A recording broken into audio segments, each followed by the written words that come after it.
Molt bones, benvinguts. Ja som aquí una altra vegada al territori de la bèstia de Krull.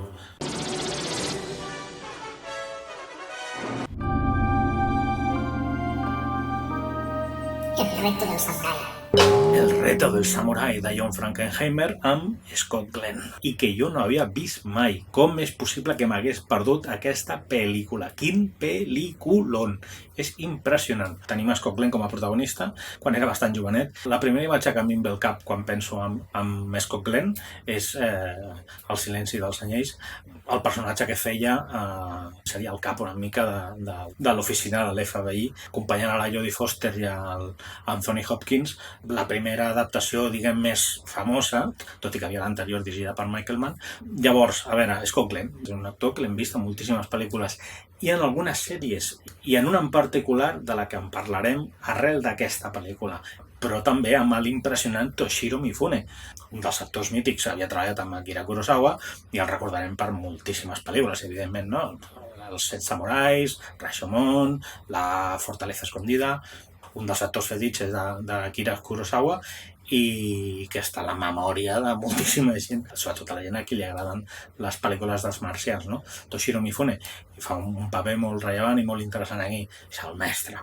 Probablement aquest vídeo estarà farcit de spoilers, destriparé la pel·lícula sencera. Per tant, si hi ha gent que té curiositat per veure la pel·lícula i que només hagi començat a veure la primera part del vídeo, potser millor aturar-lo aquí i continuar, si voleu, quan ja hàgiu gaudit d'aquesta pel·lícula, d'aquesta peça clàssica del cinema de samurais que confronta els valors més tradicionals amb l'alta tecnologia moderna i que després, en el fons, és una pel·lícula que té reminiscències de moltes altres. Hi ha una cosa curiosa, quan Marvel i Netflix van decidir fer l'adaptació del còmic de Daredevil en format de sèrie, la sèrie que estava protagonitzada per Charlie Cox, doncs són coses que en el meu cas les acabo entenent perquè recentment he vist aquesta pel·lícula del repte del samurai, perquè si no, no hi hauria caigut. Hi ha com una lògica determinada que marca el motiu pel qual van agafar un actor per interpretar un paper determinat a la sèrie.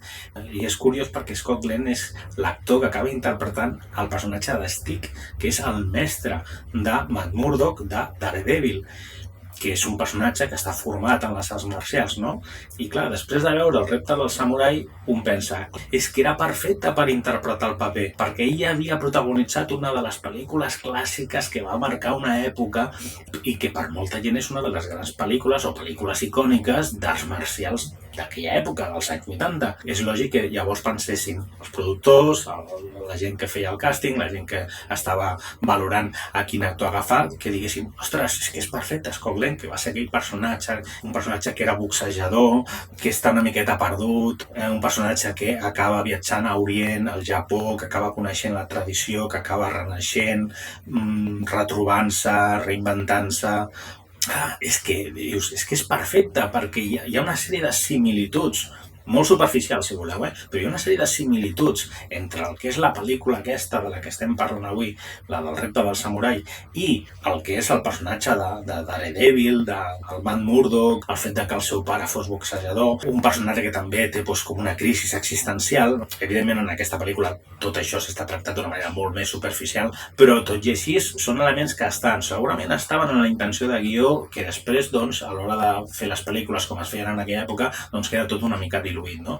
El que és evident és que ara, quan veus la sèrie de Daredevil i veus Scott Glenn fent de Stick, fent de mestre, que és una mica agafar el rol que feia Toshiro Mifune a la pel·lícula de El repte del samurai, i dius, hòstia, xapó, és que ho han clavat. Evidentment, jo quan vaig veure Daredevil, jo no tenia ni idea de l'existència de la pel·lícula del repte del samurai. Llavors no vaig deduir aquest tipus de coses, i probablement tot sigui una deriva hermètica meva, però no ens equivoquem. Motius per especular n'hi ha. I bàsicament això és com un petit apunt que m'ha semblat molt curiós, divertit, una petita anècdota, i en el fons és una pel·lícula que a mi em fa pensar en moltes altres pel·lícules. O sigui, aquest tipus d'històries em fa pensar en pel·lícules com, per exemple, Black Rain, una de les grans pel·lícules de Ridley Scott, on Michael Douglas és un policia corrupte que acaba viatjant amb el seu company al Japó i acaba connectant una mica també amb la part tradicional del país, amb la seva cultura. Hi ha com una confrontació entre Occident i Orient. Diguem que és com una temàtica que s'ha anat reiterant al llarg dels anys en diferents pel·lícules. Pel·lícules com la del Tom Cruise, no? del Darrer Samurai. És una temàtica que sempre ha interessat. De fet, és que inclús, si no recordo malament, crec que és la tercera part del Robocop, que també tenien aquest punt, no? El robot occidental, que és el Robocop, enfrontat al Yakuza japonès, i crec que el guió era de Frank Miller, o sigui que en el fons tot està relacionat, Frank Miller, Daredevil, Robocop 3... Llavors, insisteixo, probablement tot això són derives hermètiques meves, que acabo especulant i se me'n va l'olla completament, però jo crec que hi ha indicis, jo crec que pot ser interessant, doncs, encara que sigui a nivell anecdòtic, doncs, comentar aquest tipus de coses. Llavors, aquesta pel·lícula jo no acabo d'entendre com és possible que se m'hagués passat completament. És evident que jo era molt petit i sort encara que no la vaig veure en aquell moment, perquè jo crec que m'hauria traumatitzat, que m'hauria quedat gravada per tota la vida. Hi ha algunes imatges que són absolutament memorables. Violència explícita, molt crua. Us faré 5 cèntims ràpidament de què va el reto del samurai. Bàsicament, Scott Glenn fa d'un personatge que és un boxejador vingut a menys, un boxejador que té una vida una miqueta trista, diguem que no va per gaire bon camí. Diguem que és el típic matat que està en el lloc equivocat en el pitjor moment, no? I aquí està la gràcia, no? Perquè aquest personatge es veurà involucrat en una trama que barreja samurais, una lluita ancestral per la possessió d'una espasa familiar d'una manera molt absurda, si ho penses. Es van encadenant una sèrie d'esdeveniments, la veritat és que bastant surrealistes. Això és bon material, a mi això ja m'agrada. Llavors, el reto del samurai. Què passa amb aquest boxejador? Aquest boxejador, bàsicament la pel·lícula comença quan està entrenant amb el que hauria de ser un dels campions, no? Una figura que és un noi japonès, que també un altre boxejador, i l'estan preparant una mica pel combat important que vindrà, no? En el moment que estan entrenant apareix un personatge acompanyat d'una noia, són 2 germans. Al principi de la pel·lícula sí que tenim un petit flashback que ens introdueix què és el que ha passat, però molt vagament. Realment el flashback desenvolupat el veurem molt més endavant en la pel·lícula, quan un dels personatges li acaba relatant quina és la història que hi ha darrere de les espases, no? Llavors, els 2 personatges que venen se suposa que estan interessats en el combatent japonès. En aquell moment no sabem ben bé per què. La qüestió és que el personatge, l'Scott Glenn, diguem, s'emprenya i es calenta una mica i li fot d'hòsties al favorit, no? Llavors el tomba. Llavors què passa? Que l'acomiaden, es queda sense feina. És curiós perquè aquest tipus de pel·lícules, les pel·lícules rodades als 70, als 80, aquest gènere hiperviolent que es feia en aquella època, és molt curiós perquè al final també s'acaba convertint en una espècie de retrat històric d'una època determinada, perquè retrata doncs, un perfil social, de com es retrata els carrers, la cultura, de la manera que retrata una miqueta la societat d'aquell moment, doncs acaba sent interessant, perquè al final ben bé, salvant les distàncies, al final quasi semblen pel·lícules d'època, per aquest tipus de pseudo-retrat paral·lel que acabem veient en alguns moments d'aquest tipus de pel·lícules. Tot i que no és realment el més important de la pel·lícula, és simplement el background, però queda. Llavors acaba tenint un cert punt d'interès, no? A l'hora de mirar-se-les. Llavors, el personatge que interpreta Scott Glenn queda com tirat, sense feina, lo típic, no? Li deixen el terreny ben aplanat perquè el captin pel que serà el seu viatge. Aquest viatge de renaixement, del viatge de l'heroi. La qüestió és que al final el capten amb ell, perquè clar, com els que venien a contractar, diguem, el boxejador japonès s'ho repensen i decideixen anar-lo a buscar amb ell. Tampoc t'expliquen gaire les motivacions perquè prenen una decisió o una altra, no? O sigui, diguem que al principi va pim-pam, va tot com molt ràpid. Llavors, al principi és molt senzill. Resulta que hi ha una espasa familiar que han de retornar al Japó. I com evidentment hi ha algú altre que també la busca, necessiten algú que la introdueixi dins del país, però que no sigui sospitós de. I llavors han decidit que, una mica perquè el personatge és una mica un matat, no? Diguem, és un paio que és poc important, però al mateix temps perquè té capacitat i té habilitats de defensa, diguem, per la seva professió de boxejador. Se suposa que són alguns dels motius pels quals doncs, decideixen encarregar-li amb ell la feina. Fins aquí, molt bé, o sigui, és que és com molt simple la premissa. El protagonista l'únic que ha de fer és anar a buscar l'espasa amb monodel, anar-se'n a l'aeroport, arribar al Japó i llavors, doncs, un cop allà, doncs, portar-la al lloc on l'ha d'entregar i teòricament no ha de passar res. Evidentment, no hi hauria pel·lícula si no passés alguna cosa. I passen moltes coses. I no li dona temps ni a respirar. El personatge arriba al Japó i no ha sortit encara de l'aeroport, que ja l'han segrestat, li estan fotent d'hòsties i li reclamen l'espasa. L'únic que volia el protagonista era entregar l'espasa, guanyar-se uns calarons i tornar-se'n cap a casa per poder pagar el lloguer i el menjar. Les seves motivacions són tan simples com aquestes.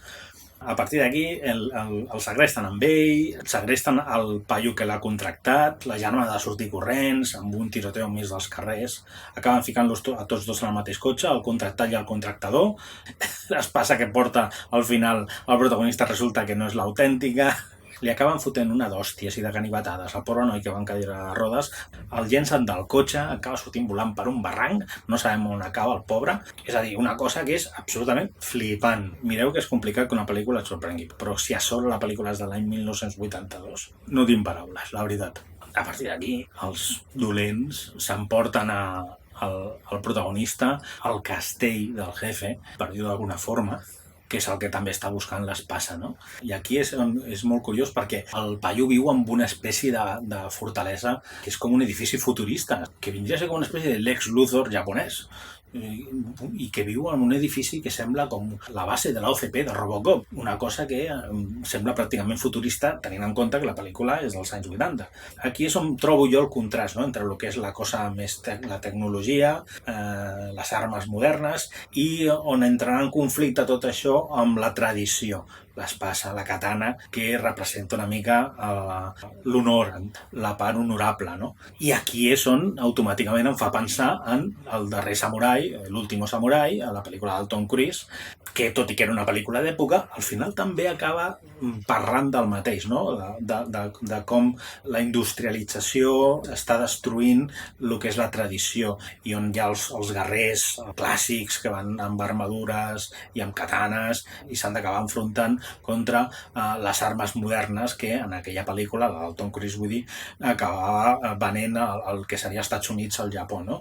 I com les noves jerarquies estan intentant, doncs, confrontar una cosa amb l'altra i substituir una cosa per l'altra. Doncs aquesta pel·lícula, que és dels anys 80, doncs ja parlava una mica del mateix tema, però amb una clau diferent. Llavors la qüestió és que el tio és com un supermagnate, és una espècie de Lex Luthor, tot amb càmeres de videovigilància, té tot de personal controlant les càmeres, és una instal·lació que està totalment vigilada, hi ha tot de soldats repartits per totes bandes, controlant-ho tot. Insisteixo que és com una cosa molt futurista respecte al que veurem després, que és quan una mica el personatge que després de ser interrogat acaba escapant, acaba fugint pel mig d'un mercat, dels mercats típics famosos del Japó, com per exemple el mercat de Tsukiji de Tòquio, que és on es feien les subhastes de tonyina aquestes tan famoses, i el personatge doncs acaba ferit en la persecució, de cop i volta apareix la noia, que és la germana del noi de la cadira de rodes, i el salven a l'últim moment i se l'emporta, i llavors tenim la típica escena que després hem vist en moltíssimes pel·lícules, no? L'heroi desperta, no sap on es troba, és on viu el pare de la noia, el pare del noi de la cadira de rodes, el pare que és el que està esperant rebre l'espasa. El personatge, diguem, que es recupera, surt, dona una volta, es troba la gent allà entrenant, i al cap d'una estona apareixen un grup amb les restes del germà, se suposa, i llavors resulta que l'espasa la portaven amagada dins de la cadira de rodes. Llavors al final ella era només un xiu expiatorio i s'han aprofitat. L'únic que vol el protagonista al final és cobrar i marxar. L'acaba fent lluitar amb un dels seus alumnes, li foten una pallissa, el foten al carrer, amb els calés que li havien promès, el tio acaba borratxo en un bar, es gasta tota la pasta, el tornen a captar els acòlits del dolent, que resulta que és el germà de l'altre, del mestre, o sigui, al final la història és de dos germans que s'estan barallant per un parell d'espases, cada un té una, però n'hi ha un que vol tenir les dues. Aquí tenim, d'una manera molt simplificada, el yin i el yang, no? El blanc i negre, el bé i el mal. La pel·lícula més bàsica no pot ser, però aquestes coses tan simples són les que funcionen sempre millor. Llavors el personatge cedeix a la demanda dels dolents, diguem, i llavors el protagonista accepta infiltrar-se dins del clan del germà, disculpant-se amb l'excusa de que vol aprendre, però realment el que ha de fer en algun moment és, quan estiguin despistats, és aconseguir apropar-se a l'espasa, robar-la i entregar-se-la als altres, no? I aquí és on el personatge comença a canviar, no? El poc temps que està d'aprenentatge el canvia. I hi ha el moment en el que té l'oportunitat, roba l'espasa, està a punt d'emportar-se-la, però al final canvia d'opinió i quan l'ha de tornar descobreix que en realitat la gent del clan, el mestre, en realitat sempre han sospitat d'ell, no s'han refiat mai. Llavors resulta que tots estaven esperant allà preparats per enganxar-lo quan robés l'espasa. Al final se'n penedeix i la vol tornar, llavors el que demana és tornar a ser acceptat. Llavors hi ha el moment en el que s'ha de sotmetre, ha de demanar perdó, es deixa enterrar fins al cap, sense menjar, durant dies, una espècie de tortura de submissió per demanar-li perdó al mestre i llavors tornar a ser acceptat. I la pel·lícula comença a apuntar a coses una miqueta més descarnades. Llavors hi ha tot el procés d'aprenentatge, una mica Pequeños Altamontes, és una mica Karate Kid, amb una mirada més fosca, més truculenta, però sí que recorda bàsicament una mica l'esperit del que després seria, per exemple, Karate Kid, o que hem pogut veure moltes altres vegades en moltes pel·lícules. Una mica el personatge occidental que ve contaminat, pervertit per una societat que l'ha conduït d'una manera determinada cap a un mal camí, cap a un camí intoxicat, un personatge que acaba entrant en un món nou, un món de natura, d'honor, de respectabilitat, on durà a terme un viatge d'aprenentatge i d'enriquiment personal, no? Llavors aquí ja comencem a veure el renaixement del protagonista. Hi ha algunes escenes així una miqueta divertides, una mica d'humor, els dolents són molt dolents, són molt traïdors, estan sempre aprofitant l'oportunitat per carregar-se els bons. El yin i el yang aquí està molt clar, el bé i el mal està molt ben definit. I tot i que van passant algunes altres coses, el que és brutal és al final. Hi ha un moment en què un nen petit acaba ferit i això ja provoca que el mestre digui prou. I aquí ve la traca final, quan el mestre, armat de dalt a baix, se'n va cap a la fortalesa futurista on viu el germà, disposat a enfrontar-se a tothom. I comença a fotre una escabetxina impressionant. El dolent sap que el seu germà ve a per ell i l'està esperant en candeletes, té ganes d'enfrontar-se amb ell, tot i que el germà li havia donat l'oportunitat d'enfrontar-se i de lluitar una mica per la possessió de l'espasa. Al final, diguem que el germà dolent el que fa és rebutjar-lo, però clar, d'una forma interessada, el que vol al final és, sí que es vol enfrontar, però en un terreny favorable. Està esperant que el germà vingui a buscar-lo amb ell a la fortalesa, on se sent protegit, controlant tot el territori, amb les càmeres, amb els guardes de seguretat. Llavors entra dins de l'edifici, fot una escabetxina, comença a haver una matança descomunal, i en l'únic moment que estan a punt d'enganxar el Toshiro enfront dels guardes de seguretat, apareix el Scott Glenn una altra vegada, en plan Bruce Willis en la jungla de cristal, que diu a prendre pel sac les espases, les katanas, els ganivets, les shuriken o lo que se tercie.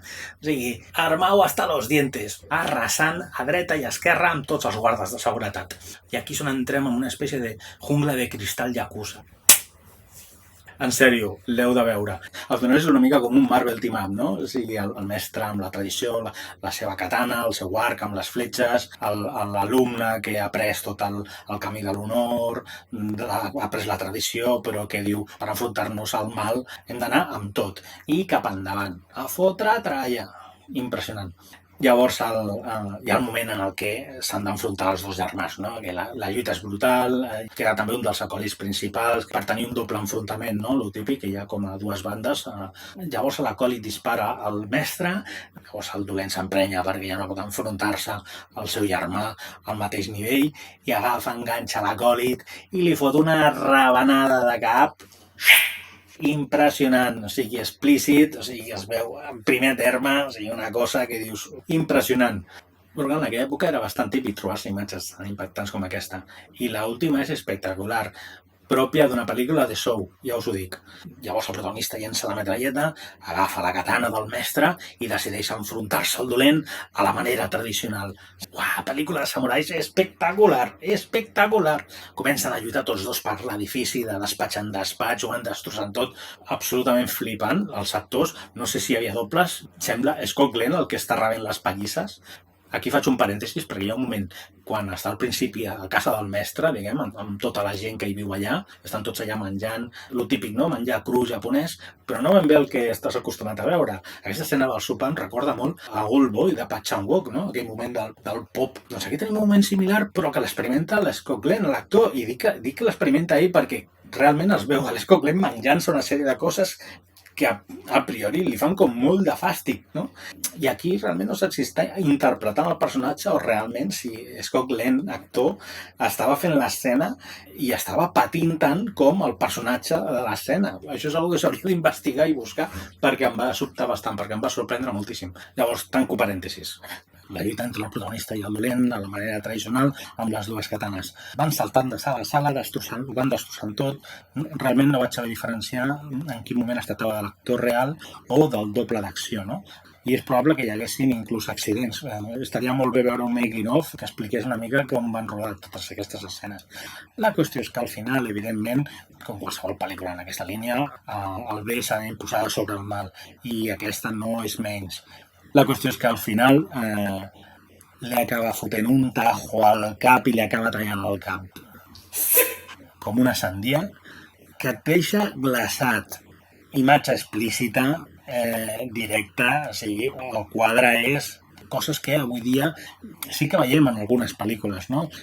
Pel·lícules amb una violència molt explícita, molt gràfica, amb unes històries més dures, més fosques, gairebé es tracta de viatges cap a l'infern, no? Evidentment també tenim pel·lícules com les de John Wick, on l'estructura funciona una mica gairebé com un musical, no? La manera de narrar, hi ha com una sèrie de coreografies, una mica com ja va fer durant molts anys el John Woo, per exemple, un dels grans directors de cinema d'acció de Hong Kong. I és interessant, no?, cap on està anant el tema, com s'està recuperant aquest tipus de violència explícita, perquè, clar, les pel·lícules on hi ha molta violència, però no te l'ensenyen o no t'ensenyen les conseqüències, al final acaba sent com una mica gratuït, no? O potser al final estan enviant un missatge que no sé fins a quin punt és positiu. Tens pel·lícules com molt violentes, però no tens sang, no veus les conseqüències de l'acció violenta. Precisament per aquest motiu crec que les pel·lícules que són violentes i que mostren les conseqüències de la violència d'una manera explícita, tot i que no és agradable de veure, crec que són més rigoroses. Jo puc entendre que es digui, jo no miro aquest tipus de cinema perquè és desagradable, perquè és molt explícit, és hiperviolent. També s'ha d'entendre tot dins del marc de que tot és una ficció i la violència que pot ser molt explícita al final simplement és un mitjà per explicar-te alguna cosa, no? I és evident que no tot el públic està preparat per veure segons quin tipus de pel·lícules, o simplement no cal que les vegi, no passa res, és a dir, per gustos colors. Però sí que crec que el grafisme explícit és important per entendre que la violència té conseqüències i té conseqüències xungues. M'agradaria fer un petit parèntesis per parlar arrel del tema de la violència explícita a les pel·lícules i que, per exemple, si agafem la saga d'Indiana Jones, les 3 primeres pel·lícules i la darrera, una de les grans diferències de la calavera de cristal amb la resta de pel·lícules de la saga d'Indiana Jones és precisament aquest canvi a la manera de narrar, a la manera d'ensenyar-te la violència. Les 3 primeres parts, la violència és explícita. Hi ha sang, l'arca perduda, té moments molt gràfics en aquest sentit. Temple Maleït té moments de pel·lícula de terror absoluta. Evidentment la tercera part també, sobretot tenint en compte que tot aquest background de la Segona Guerra Mundial amb els nazis. I arribem a la quarta i ens trobem amb un Spielberg que decideix que les morts queden en off. No veiem les conseqüències de la violència. És possible que hi hagués algun tipus de censura aplicada a les pel·lícules i que no es pogués estrenar una pel·lícula en aquell moment si no entrava dins d'un marc determinat. La qüestió és que la pel·lícula va quedar com va quedar i és interessant veure com, al cap dels anys, hi ha una sèrie de cineastes que potser estan intentant corregir això. I no sabria dir exactament què és més positiu i què és més negatiu. El que puc parlar és de gustos personals i de conviccions personals. El que sí crec és que si un decideix escriure una història on es filmarà violència, has d'ensenyar-la, perquè si no ensenyes la conseqüència t'estàs deixant alguna cosa i no estàs mostrant tot l'espectre de la història. Però bueno, això només és la meva opinió. I tanco parèntesis una altra vegada. Com sempre s'ha manat l'olla, he començat a parlar i la veritat és que no sé ni com muntar el vídeo, perquè ja no me'n recordo la meitat de coses que he dit, o sigui que quan comenci a editar-lo, a veure què surt. Com de totes formes tampoc vull que el vídeo surti molt llarg, crec que ho deixaré aquí. I res, o sigui, Toshiro Mifune, Scott Glenn, peliculón espectacular, The Challenge. El repte del samurai. Jo me la vaig comprar en DVD no fa gaire, però crec que es pot veure Filmin. Busqueu-la i feu-ne una ullada, que val la pena. Si us agrada el gènere i no l'heu vista, la gaudireu molt. I res més, una abraçada ben forta a tothom, cuideu-vos molt i ens veiem en el proper vídeo.